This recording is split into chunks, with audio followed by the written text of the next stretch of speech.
गांव का नाम था धनपुर, जहां न हर वक्त बिजली रहती थी, कोई बड़ा बाजार था, लेकिन वहां की हवा में सुकून था और वहां के लोगों की बातों में अपनापन था। गांव में हर सुबह सूरज के साथ उठती थी और बैलों की घंटियों के साथ दोपहर ढलती थी। गांव के बीचों बीच एक पुराना पीपल का पेड़ था, जिसे सब बूढ़ा बाबा कहते थे। उस पेड़ की छाव में कितने ही लोग बैठते थे। कोई बीड़ी पीता था, कोई किस्से सुनाता था और कोई तो बस खामोश बैठा रहता था, जैसे वो पेड़ उसकी बातों को सुन लेता हो। उसी गांव में रहता था एक छोटा लड़का, नाम था सूरज। उम्र होगी करीब 8 साल। उसकी आंखों में इतनी चमक थी जैसे वो हर चीज को पहली बार देख रहा हो। उसके पास ना चप्पल थी, ना अच्छा बस्ता, लेकिन उसके पास था साहस, जिद और उस बूढ़े पीपल से एक गहरा रिश्ता। हर सुबह जब बच्चे स्कूल के लिए तैयार होते थे, सूरज नंगे पांव भागता था, मिट्टी में लौटता हुआ, और सीधा बूढ़े बाबा के पास पहुंचता था और कहता, बाबा देखो, आज भी मैं नहाया नहीं हूं। लेकिन मास्टर जी को पता नहीं चलेगा। सूरज एक हाथ पेड़ की जड़ पर रखता और फिर हंसते हुए स्कूल चला जाता।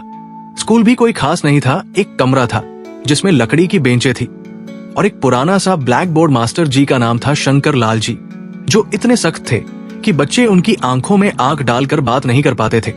लेकिन सूरज उन्हें देखकर मुस्कुराता था और बोलता था, मास्टर जी आज पढ़ने का मन नहीं है, चलिए कहानी सुनाइए। मास्टर जी नाराज होते थे, लेकिन फिर कभी कभी बच्चों को स्वतंत्रता संग्राम की बातें सुनाते थे और बच्चों की आंखें चमक जाती थी। एक दिन सूरज की मां बीमार पड़ गई। उसे तेज बुखार था और घर में खाने तक के पैसे नहीं थे। सूरज घबरा गया। वो दौड़ता हुआ मेडिकल स्टोर गया और रोते हुए बोला, भैया मेरी मां मर जाएगी, गोली दे, 2 पैसे बाद में दे दूंगा। लेकिन दुकानदार ने मना कर दिया और उसे भगा दिया। सूरज खाली हाथ वापस लौटा और सीधा पीपल के पेड़ के नीचे बैठ गया। उसकी आंखों से आंसू नहीं निकल रहे थे, लेकिन उसका चेहरा पूरी तरह से टूट गया था। उसने आंखें बंद की और पहली बार पूरे दिल से बोला, बाबा मेरी मां को बचा लो, मैं सच में कुछ नहीं मांगूंगा, बस उसे ठीक कर दो। शाम को गांव की रेखा दीदी आई। उन्होंने सूरज की हालत देखी और उसकी मां को खुद हॉस्पिटल ले गई। उन्होंने दवा दिलाई और 1 हफ्ते तक खाना भी दिया। सूरज ने उन्हें धन्यवाद कहा, लेकिन वो बोली, बेटा तू अच्छा इंसान है, इसलिए तेरे बाबा ने मेरी आत्मा हिला दी।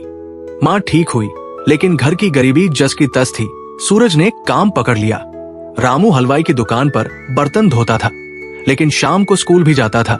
मास्टर जी अब उसे डांटते नहीं थे, बस सिर पर हाथ रखकर कहते थे, बेटा तू असली सूरज है। सूरज पहली बार जब अपनी मां को अपने पैसे से लाई रोटी खिलाता है तो बोला, मां इसमें घी नहीं है, पर इसमें मैं हूं। मां ने कुछ नहीं कहा, सिर्फ सिर सहलाया। लेकिन उस दिन सूरज ने पहली बार देखा कि मां मुस्कुराते हुए सोई थी। वक्त बीतता गया, सूरज बड़ा होता गया। गांव की गलियों से निकलकर शहर की सड़कों तक पहुंचा। उसने स्कॉलरशिप पाई और इंजीनियरिंग कॉलेज में दाखिला लिया।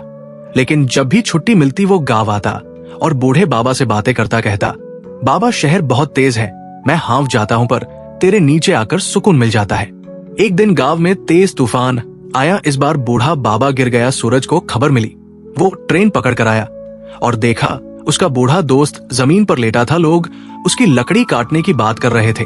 सूरज चुपचाप उसकी सबसे मोटी शाखा उठाता है और अपने घर के आंगन में गाड़ देता है।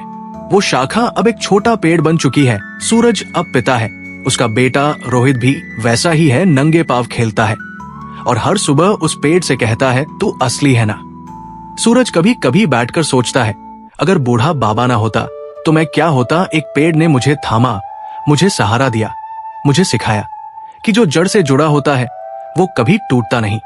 अब सूरज चाहता है कि उसका बेटा भी उसी मिट्टी से सीखे, उसी हवा में सांस ले, जहां संघर्ष है पर सम्मान भी है, जहां गरीबी है पर रिश्ते भी है।